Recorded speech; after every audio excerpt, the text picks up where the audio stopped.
नमस्कार मंडळी, स्वागत आहे तुमचं आमच्या चॅनलमध्ये। आवाज महामुंबईचा, शोध बातमीचा, कौल मनाचा। चला तर मग आमचे चॅनल लाईक करा, शेअर करा आणि सबस्क्राइब करा। धन्यवाद। रत्नागिरीतील आरेवारे समुद्रात दोघे पर्यटक बुडाले, एकाचा मृत्यू, एकाला वाचविण्यात यश। रत्नागिरीतील आरेवारे समुद्रात दोघे पर्यटक बुडाल्याची घटना आज सकाळी 9:30 वाजण्याच्या सुमारास घडली।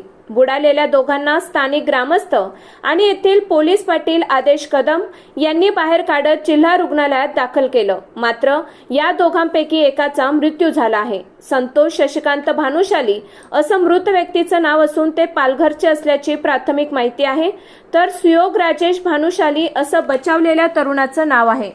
पालघर येथून हे कुटुंब रविवारी सकाळी आरेवारे येथे दाखल झाले होते। पाण्याचा अंदाज न आल्याने यातील दोघे समुद्रात बुडाले। यातील एकाचा मृत्यू झाला तर एकाला वाचवण्यात यश आलं। आवाज महामुंबईचा चॅनेलसाठी देवेंद्र जाधव, रत्नागिरी।